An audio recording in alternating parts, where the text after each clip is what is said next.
Hello everybody, Randy Stern from Victory in Reseda. Now, if you probably noticed, I'm not in the driver's seat. So, we'll call it a driver's seat chat, but I'm not in the driver's seat. And I'm at my home office. So, I want to take this opportunity to catch you up on a few things that I've been working on for the last few weeks as far as vehicles are concerned. First and foremost, thank you to everybody who have liked and read and saw all the content for the Ram 1500 TRX.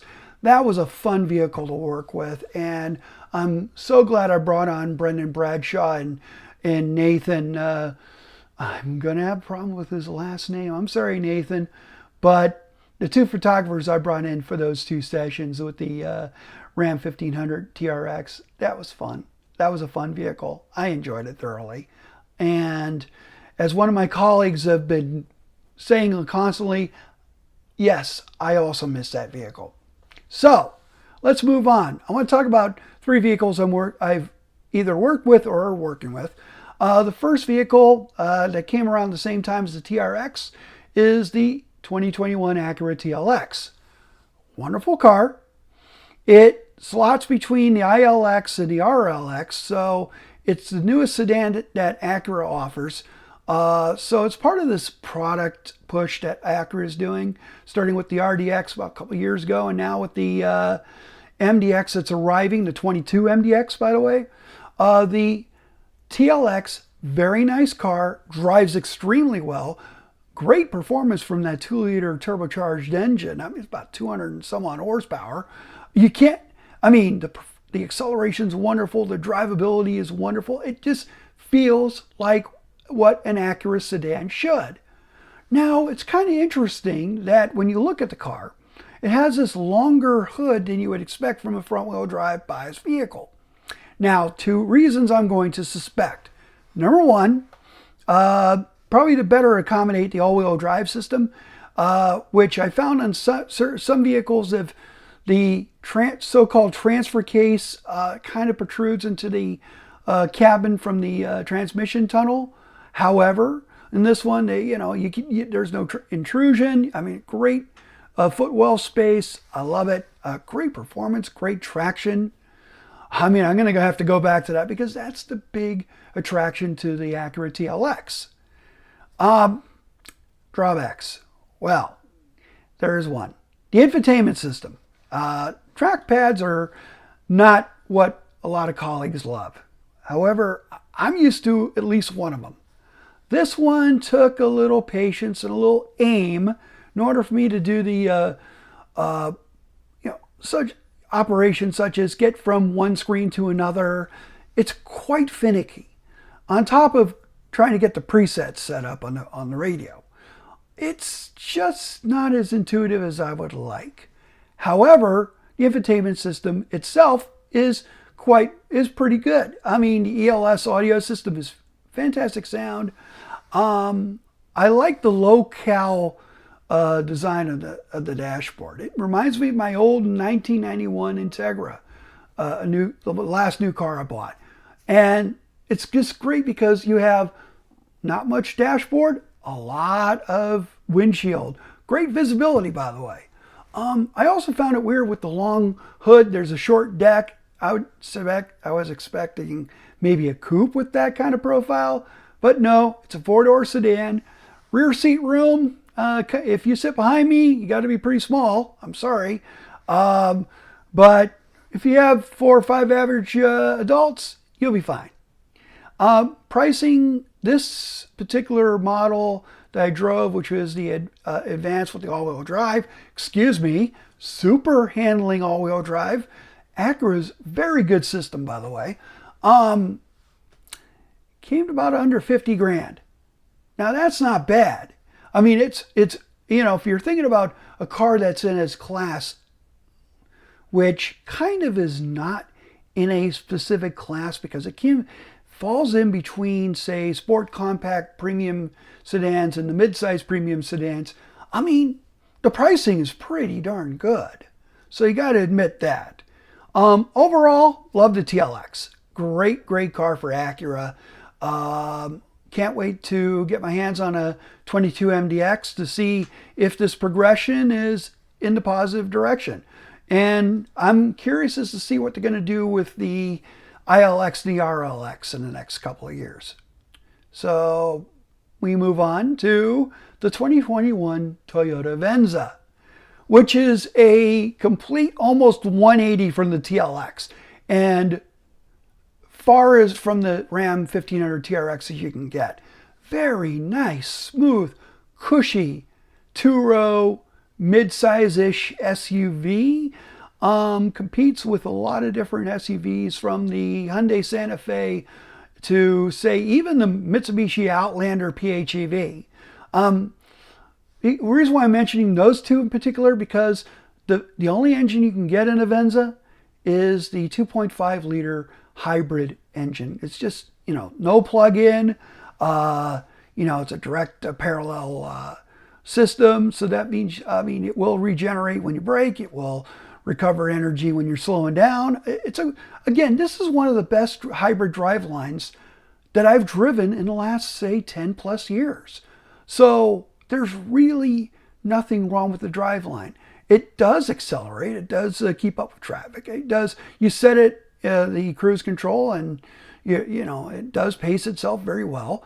Buttery smooth ride, except when you're on one of those rougher roads. It does try its best to absorb. Soft handling, but you don't expect it to be a canyon carver by any means. The interior, very exquisite. It's really more upscale. Excuse me. There we go. Upscale than you think. No, it's not real leather. It's Softex, but the texture of that Softex is really good. Good space in both first and second rows. Cargo space. One thing I didn't put in my review is I gave it the boomer test. Now, what's the boomer test? Well, right behind me on the bed is my conga drum, an LP classic in the Sunburst matte called Boomer. Yes, it has a name. Boomer is about 30 inches tall, 15, 16, pretty hefty, almost in the upper part of the body of the shell. Now, I put it in a bag, which adds maybe about another couple of inches to the height. Unfortunately, it didn't fit, as if I'm sliding the drum in the bag towards the second row without having to shift it sideways, it doesn't fit. I have to shift it sideways, which means it rolls around. So unfortunately, it fails the boomer test, but you get an understanding of what kind of cargo space. It's really, really generous behind the second row. Fold it down, you get about 55 cubic feet of space. But for those of you who don't care about cargo space and would like a nice two-row SUV, mid-size-ish, this is a pretty good choice. The limited tester I had was around 43 grand. As far as where it fits, it does fit between the RAV4 hybrid and the Highlander hybrid. So that gives you an idea of how you would shop and compare within the Toyota brand. One thing I want to address on this vehicle, it's not a Lexus. Now, back in the day, say in the 90s, Toyota would rebadge a Lexus RX and call it the Harrier. Now, in our case, the Harrier is imported to the United States. They rebadge it as a Toyota Venza. It does have, like I said, it's a very upmarket feeling and an upmarket looking vehicle. I've had people ask, is that a Lexus? No, not if you look at the badge. So this handsome hybrid non-Lexus Toyota, it's definitely worth checking out if you're in that market. Now, right now, I have the 2021 Genesis GV80, which is a vehicle that I've been seeing in pictures and at auto shows for the last maybe year and a half. This has been a very interesting journey to get to this point of getting behind the wheel of a GV80, because this is a very important product with Genesis. Genesis until now has been strictly sedans. In order to play in any market, anywhere in the world, you have to have an SUV. Well, lo and behold, this is the first of two that's coming in the next, first of two that's coming. The second one's coming later this year. That's called the GV70. Now, about the GV80, it's a 3-row, but it has a little bit more room in the third row compared to a Lexus RX 350L, which is a plus. I mean, it's decent. As far as cargo space, probably not that much. This morning, I took my roommate and her boyfriend down to Minneapolis St. Paul Airport to send them off to Vegas. In order for me to get the luggage in, I would have to fold the third row down, which is easily done through a couple of buttons. And they just fold down real nice.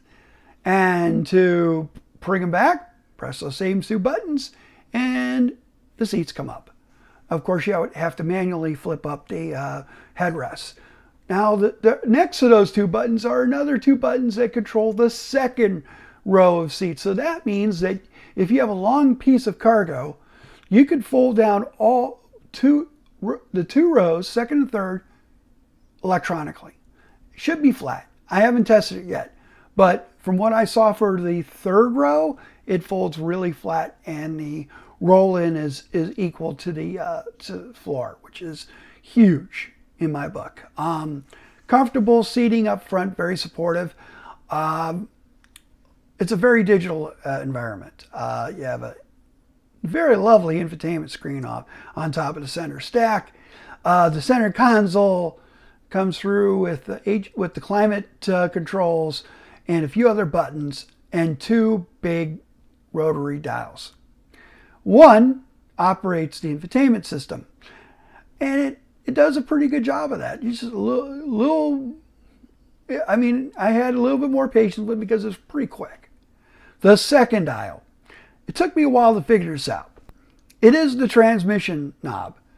Now, compared to Ford and Stellantis, you have to do something different, which means in order to put it in reverse, you got to scroll it to the left, put it in drive, scroll it to the right, park, button in the middle, and that's the logic of it. I didn't know that when I first got it, admittedly. All right, so, but GV80's got this design that you either love it or hate it. I like it, and because it does show the design chops of the Genesis team. The headlights are split horizontally, but those two stripes of the headlights continue around the car. There are these two side vents that are on the vents on the side on the front fender, and then they wrap around to the two taillights. Yes, there is some odd shaping in the back for the tailgate. It looks a little strange, especially with its big sort of shield type grille. Chrome, cross-hatched. Yeah, it's a feature that you either love or hate. And I'm going to say this again. I like it. It's different. You're supposed to be different when you're in the premium market. To be more distinctive is to attract the customers that you want. Now, pricing, I priced it out at just over 68 grand complete because I have the Advanced Plus package with all-wheel drive and the 3.5 liter twin turbocharged V6 running at 375 horsepower. This thing is powerful. So, long story short, the Genesis G80 is in, still working through it.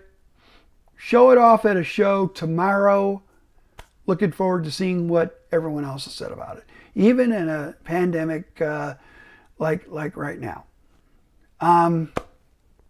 That's all I got. I got 3 vehicles right off the bat there. and hopefully you've enjoyed some of the information. If you have any questions, go down to the comments. Love seeing comments. I haven't seen a comment in any of my videos, but hey, that's the nature of the business when you have like 21 subscribers. But if you want to subscribe to the videos and get notified of every video that I do, don't forget to hit the subscribe button and the notification bell if you're on YouTube.